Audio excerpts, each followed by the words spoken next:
Yo, what's up? It's your boy Domuto. We're back with another video. Today we're watching Patrick CC, the secret truth behind David Blaine's magic.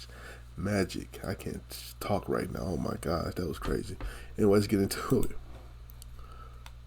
Most people live David their lives Blaine, with the cold belief that though. magic isn't Hold real. on now. David Blaine is commonly known as one of the most iconic magicians in modern times, but simplifying David's stunts, illusions, and performances as just magic gives the assumption that it's all fake. However, standing in a block of ice for 3 days, being submerged in water for 7 days, and being trapped in a glass box for 44 days were all very real stunts that thousands of people witnessed with their own 2 eyes. Yet still, some are not convinced. He has been called a fake, a fraud, a jester, and they do anything to invalidate his work.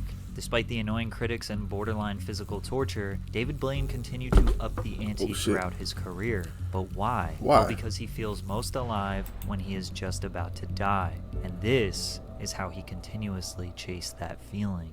Magicians have always been entertainers who perform in front of an audience with the intention to bend their minds. Typically, they sport a flashy outfit, a big stage with lights, smoke machines, and additional performers to create a spectacular experience worthy of a $100+ ticket price. Their tricks can be long and drawn out, constantly diverting your attention all over the stage, the audience oohing and eyeing. The performance crescendos to the abracadabra or voila moment that sends the overstimulated audience into an uproar of applause. However, David Blaine was the total opposite.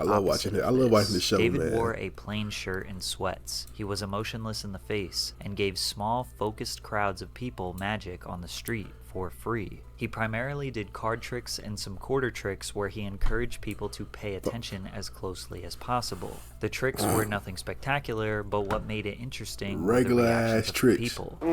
Look.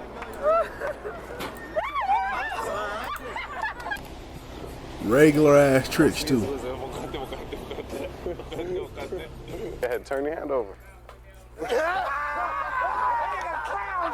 Blaine performed for all walks of life, all races, all ages, and the outcome was always the same, being utterly confused or shocked by something they saw with their own 2 eyes. His simplistic approach made other magicians hate him. When Blaine landed his first primetime television show on ABC in 1997, he was immediately met with criticism. A New York Times article was released that insinuated the virtually unknown street magician was only given a special because he had friends in some very high places. One professional magician insisted Blaine's best tricks could be found for about $30 at a Times Square magic shop. Jamie Ian Swiss, a magician and columnist for Genie Magic magazine, said, "His only skill is removing money from a wallet and handing it to a person behind the counter." Swiss asserted that ABC executives had the wool pulled over their eyes. It also didn't help that in his first major interview on Conan, he was so nervous he messed up his card trick. His first mistake was when he made this extremely choppy pass. You can see him move the deck from back to front. Then he attempts to do a double lift, which is when he grabs 2 cards and makes you think he only grabbed 1, but he struggled while trying to grab 2. Luckily, he recovered, and most people would never notice the errors. Blaine had no interest in addressing the criticism. They were likely just hating on him, and he simply wanted to make magic accessible to as many people as possible. David was inspired by the great Harry Houdini, who brought magic to people on the streets. Plus, we have the benefit of hindsight now, and we know that the traditional magic show aged like milk, and street performances or interviews is a format that remains extremely relevant 25 years later on TikTok, the #1 app in the world. However, card tricks were not enough to keep David going. He wanted to push himself to greater limits, put his life on the line to prove he is truly one of a kind, which led to his first major public stunt, being buried alive for a week straight. Harry Houdini actually performed at least 3 variations of the stunt during his career. David was mesmerized by a poster of the final version of this stunt that Houdini never got to complete due to his early death. Houdini was going to escape after being strapped in a straitjacket, sealed in a casket, and then buried in a large tank filled with sand. So I love that poster since I was a kid. It's like in the magic books, you see that poster. Initially, his friend and founder of the Conjuring Arts Research Center, Bill Kalush, suggested that Blaine fake the stunt and discreetly sneak out of the coffin, then return a month later before the resurrection. But Blaine had no interest in faking, so he bought a casket, put it in his living room, and practiced sleeping in it. Then he practiced fasting for multiple days. He said he was able to do this for 4 days straight with no problem, so his goal was 1 week. Buried alive in a glass casket so anyone could come and watch him. On April 5th, 1999, the 45th President of the United States, Donald Trump, gave the final send-off as David Blaine entered the see-through coffin that also had 6 tons of water on top. Blaine didn't eat for 2 weeks before the stunt, but continued drinking water prior to and during the stunt. Oxygen was transferred in and out through holes above his head. A catheter was inserted into Blaine's bladder to safely drain any urine. Spectators would come and go whenever they wanted. Take a shit. People would shine flashlights on him at 2 a.m. to make sure he was really in there. He said one of the hardest parts of the stunt was peeing while people were looking at him. I suffered a little in here for this week, but I saw something truly incredible. People all gathered together smiling, and that made all of this worth it. Critics said that he had a trap door on the side of the coffin that led to another secret underground room with more space, food, and magazines to keep him entertained while a body double took his place inside the coffin. They often pointed to the water being on top as unnecessary and was only there to distort people's vision so they couldn't tell the difference between him and the body double. And honestly, these are decent critiques, but David was about to endure something far more dangerous than the buried alive stunt. Something that would be significantly harder to invalidate. But first, let me tell you about today's sponsor, Aura. Have you ever Googled your name and seen yourself on one of those strange sites that has way too much information about you?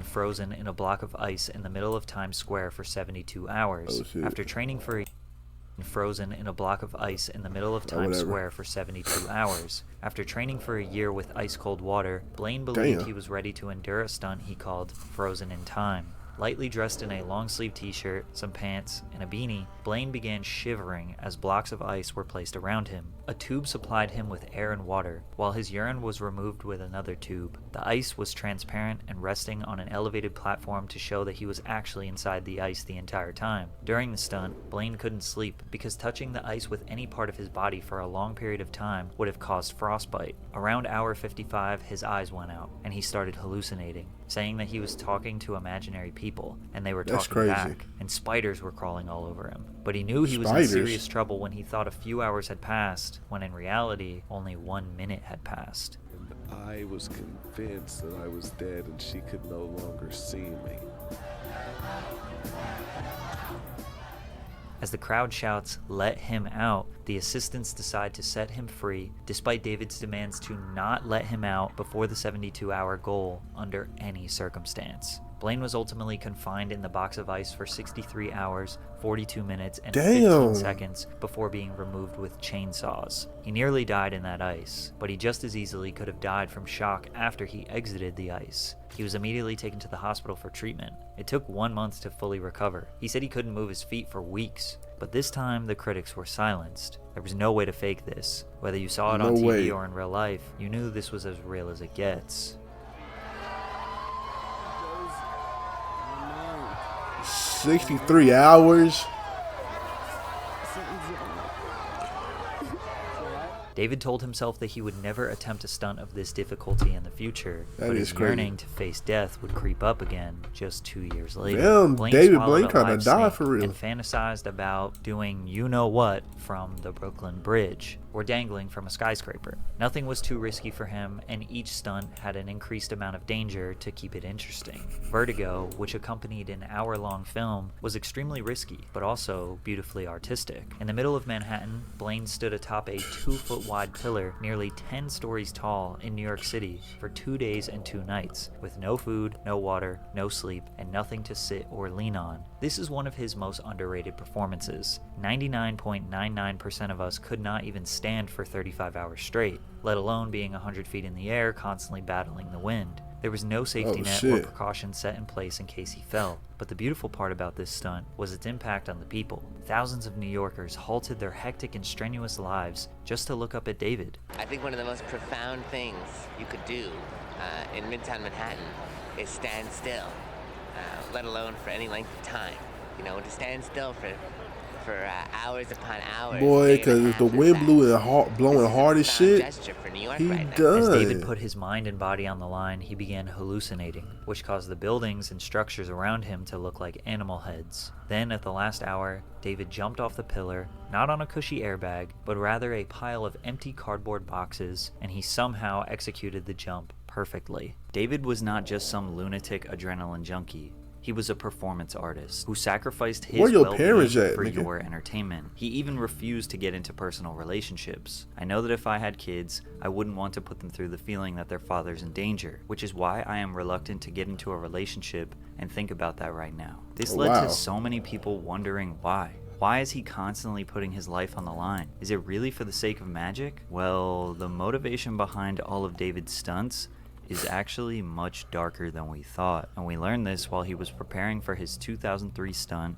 Above the Below, where he'd be confined in a 3 feet by 7 feet by 7 feet transparent plexiglass box suspended 30 feet in the air in the middle of London. His goal was to stay in this box for over a month. I also consider it something that, for me, What the is like the fuck? ultimate truth. When you live with nothing, there's no distractions. You're just there as you are, struggling. I think that's the purest state you can be in. Blaine later expressed how he loved the idea of death and hated life. So these stunts really make me feel great, and I love making people watch suffering because I had to watch it my whole life. Watch people I loved and were close to deteriorate and die. I saw Damn, everybody I nigga. knew, my mother, my You need father, therapy, drop bro. dead. I feel the most alive when I'm going through these experiences. That was pretty dark. There That isn't much was. information about David's personal life and childhood. We know he was raised by a single mother. He says his father was never in his life. His mother was his first fan. He spent his days as a 10-year-old reading magic books, practicing tricks, and performing them for her and her Like a friends. At badass 15, kid. she developed cancer, so his magic became her escape. When he was 17, he moved out of their New Jersey home and ventured into the Big Apple. Sadly, just 3 years later, she passed away. We know today Aw. that David is a very positive, forward-thinking, and happy man, but for the most of his career, he had an extremely dark presence. It's unclear if his persona is just an act, or if it really is him wearing his demons on his sleeve. But either way,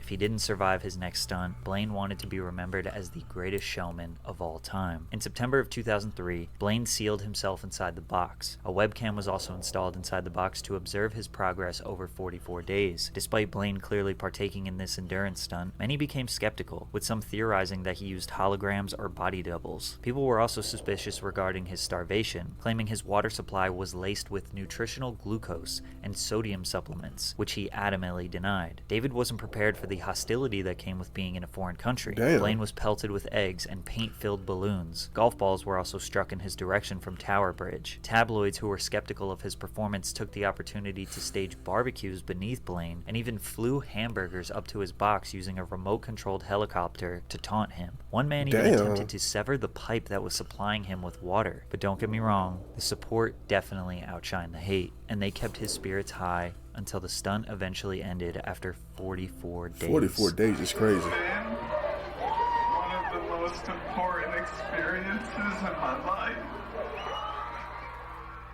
David works closely with scientists and health professionals to study the human body through his performances. A lot of the time, they end up with more questions than answers. The New England Journal of Medicine published a paper documenting his 44-day fast and stating his refeeding process was perhaps the most dangerous part of the stunt. Blaine only drank distilled water during his time in the box. The water lacked important minerals or vitamins. In the hospital, he was injected with an IV to replenish his system. Shit. However, his body almost went into shock, which nearly killed him. The study reported that he lost 24.5 kilograms or 54 pounds, which was 25% of his original body weight, and his body mass index dropped from 29 to 21.6. Ironically, though, it was David's biggest failure that got him the most attention. His failure came from attempting to break the world record for holding his breath underwater. As a young magician, I was obsessed with Houdini and his underwater challenges. Right. So I began early on competing against the other kids. By the time I was a teenager, I was able to hold my breath for 3 minutes and 30 seconds. I would later find out that was Houdini's personal record. To grasp how long he could realistically hold his breath, Blaine met with a top neurosurgeon who informed Blaine that anything over 6 minutes could have the risk of hypoxic brain damage. He took this as a challenge. He began researching pearl divers and discovered various aspects of freediving. The first thing that he learned is when you're holding your breath, you should never move because that wastes energy and depletes oxygen, since physical movement builds up CO2 in your blood. He also learned how to purge, which is when you repeatedly blow air in and out rapidly. After a while, you get lightheaded and start feeling tingly because you're ridding your body of CO2, making it easier to hold your breath. For months, he did this every morning. I would wake up and hold my breath for 48 minutes out of the course of every hour. I'd breathe for a minute, hold my breath for 5 minutes immediately after, and then right after that, breathe a minute, hold for 6 minutes, and keep going for all the way up to an hour. In that process, your CO2 levels become so high, your body has to work like a marathon runner to get rid of it. By the end, his brain was completely fried and suffered awful migraines. He also lost 50 pounds in 3 months when he learned that the thinner he was, the longer he could hold his breath. By eating so well and training hard, his resting heart rate dropped to 38 beats per minute, which is lower than most Olympic athletes. Blaine figured he could place a water tank at Lincoln Center in New York City, and if he stayed there a week without eating, he would get comfortable in that environment, ultimately slowing down his metabolism, which would help him hold his breath for longer. A week? But he was wrong. Blaine entered the Sphere for a week before the scheduled air date, but producers confronted him and told him that just watching somebody holding their breath and almost drowning would be too boring for television. In response, Blaine added handcuffs, which he planned to escape from. "I'll have to escape from all these chains, and if not, I will drown, and the world will see something pretty insane." Blaine was submerged underwater and remained there for 7 days while attached to a breathing apparatus. He underestimated how painful his hands would be after they shriveled up. When 7 days had passed, Blaine attached the chains and handcuffs, removed his oxygen tube, and then attempted to escape while holding his breath for longer than anyone in recorded history. However, because of the movement, Blaine was wasting oxygen. After he passed the 7-minute threshold, he began having convulsions and gradually blacked out. Kirk Crack, his trainer and a diving expert, sent divers to release him and pull him from the tank. He failed to beat the record, and doubters all over the world celebrated his defeat. But he allowed researchers at Yale to examine him after the stunt to see what they could learn about how the body responds to an underwater environment, which he saw as a big victory. Now faced with a failure, more people than ever were tuned in and wanted to see what he had in store. So he got in contact with Oprah and announced he wanted to up the ante on her show. He wanted to hold his breath longer than any human in recorded history, which was set at 13 minutes at the time. Oprah gave Blaine 4 months to prepare and train, and in those 4 months, someone came and actually upped the record to 16.5 minutes. And we know that David takes his training very seriously, but when it came time to do this stunt, things started going wrong. Blaine wanted to do the challenge face down, floating on the pool, but for TV, they wanted him to be upright so they could see his face. The other problem was that the suit was so buoyant that he had to strap his feet in to keep him from floating. It made him extremely nervous, raising his heart rate. On top of that, they wanted to add a heart rate monitor. The monitor was placed right outside the sphere, meaning every time his heart would beat, he'd hear loud beep noises, which made him even more nervous. Normally, his heart rate would start at 38 beats per minute, and while holding his breath, it would drop to 12 beats per minute. This time, it started at 120 beats, and it never went down. He became more nervous, increasing his heart rate up to 150 beats. At 8 minutes, he was 100% certain he would not be able to complete the mission. For the sake of Oprah's show and his unwillingness to fail, he would fight until he blacked out. At minute 12, he started to have ringing in his ears, and simultaneously, his arm began to go numb. He was showing signs of a heart attack. At 13 minutes, he started feeling pains all over his chest. At 15 minutes, he was suffering major O2 deprivation to the heart. His heartbeat would go from 120 to 50, to 150 to 40, to 20 to 150 again. At 16 minutes, Blaine cautiously slid his feet out of the straps to make it easier for the rescuers to take him out if he suffered a heart attack. Then suddenly, he heard screaming. He realized he had just made it to 16:32 and broke the record, so with the energy of everybody that was there, he kept pushing, and he went for 17 minutes and 4 seconds. Live on Oprah, he broke a world record, which got him middle-aged woman level fame. David Blaine was known all around the world, and he started to get cocky, which led to easily his worst stunt ever. In September 2008, Blaine announced his Upside Down Under the Man water for 17 performance. minutes. Blaine aimed to Underwater for 17 minutes. Can y'all fucking just... He trained his body to do it, but still, like, fuck, nigga.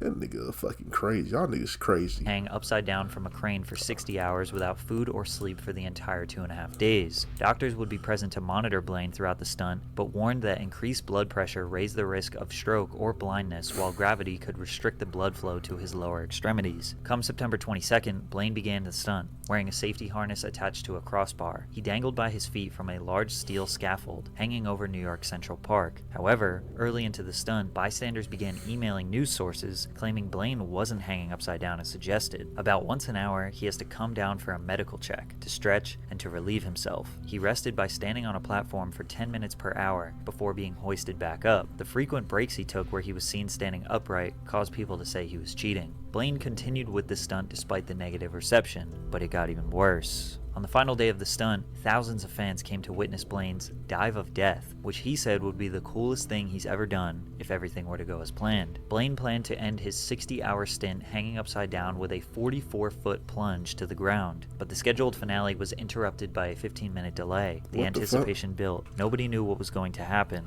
but it was being hyped up. In that time, Blaine claimed the wind picked up, and producers of his TV special advised him against the spectacular ending. He eventually just jumped.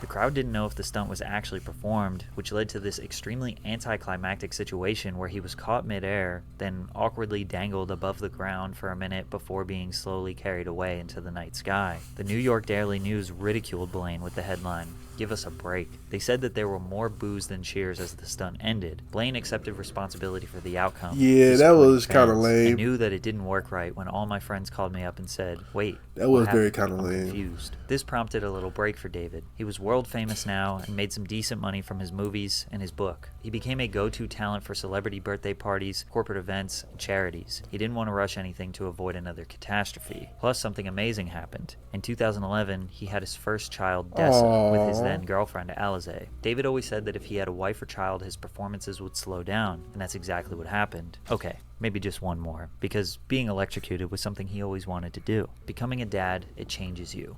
You now have a purpose in life. I think differently about what I'm doing, and this time we have a very serious team, and I feel very confident that I'll pull this off and be perfectly fine at the end. With the help of the Liberty Science Center, a chainmail suit, and an enormous array of Tesla electrical coils, he planned to stand atop a 20-foot-high pillar for 72 hours without sleep or food while being subjected to 1,000,000 volts of electricity. Blaine prepared for the stunt at home, where he practiced giving himself mild electrical shocks. Nobody's ever been in the middle of a lightning storm for 72 hours, so it's hard to predict what's going to happen. The chainmail suit, commonly known as a Faraday suit, has been designed so that the current would go through the suit and not through his body. Blaine's only real physical challenge was standing still in a heavy suit for 3 days, which we all know is a piece of cake for him. He did suffer a little zap during the event.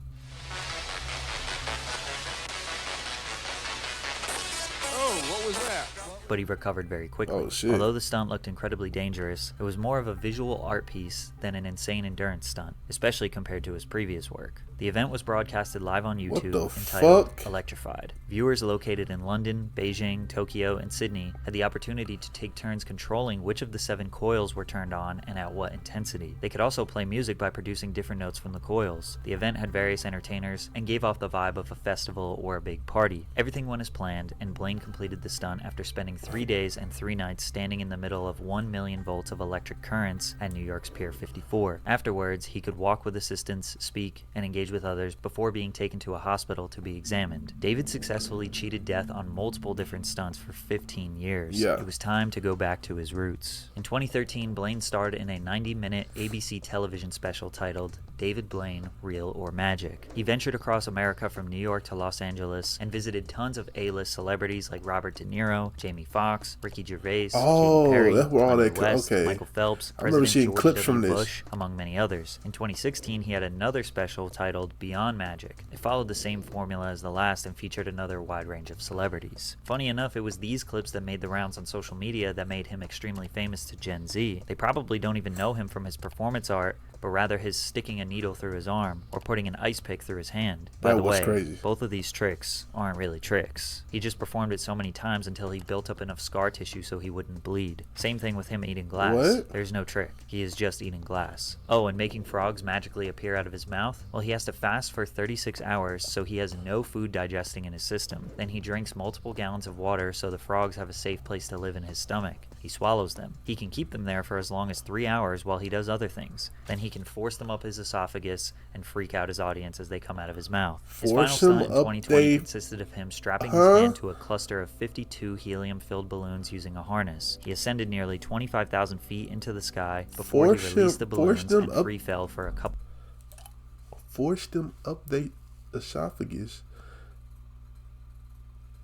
Niggas be having this nigga. of seconds before That nigga deploying a fucking parachute crazy, to bruh. slow his descent. Easily the most beautiful visual performance he has ever created, and it was all dedicated to his daughter. Aw. At one point, the world was convinced we were going to watch David Blaine die performing. He probably thought he would too. It seems like he wouldn't have even cared, as long as he secured his legacy as the greatest performer of all time. Now he has a daughter to take care of, and a mission to keep magic alive. He has inspired a whole new generation of magicians on TikTok. I feel like I am constantly seeing people perform magic tricks on the For You page. And if you think about it, Mr. Beast has used David Blaine's formula to become successful. Buried alive, starving himself, 24 hours in ice. However, Mr. Beast is pretty transparent about it being for views, money, and entertainment rather than straight up endurance art. It's sad that many people still to this day do not see the greatness in David's career. They try to find anything to negate the validity of his performances. It's like a constant puzzle they feel like they need to figure out. As we all know, magicians never reveal their secrets. And the real secret is how David survived his performances throughout the years. I'm not sure how,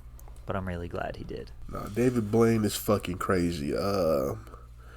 He's a great magician. I remember watching this, like, you know, the street magic he did back in the day. I remember watching some of those episodes and shit. I do remember watching like the clips and shit. I never watched those big ass, them big magic shit, the underwater shit. I don't remember watching none of that. I ain't never watched none of those, but yeah. But David Blaine, he's a goat. You know what I'm saying? He's a goat. You know what I'm saying? He's one of the best magicians of all time. He's up there with Houdini. You know what I'm saying? You gotta give him his credit, bro. Give him his credit. And you like my reaction? Make sure you like, comment, and subscribe. Shout out to Patrick CC.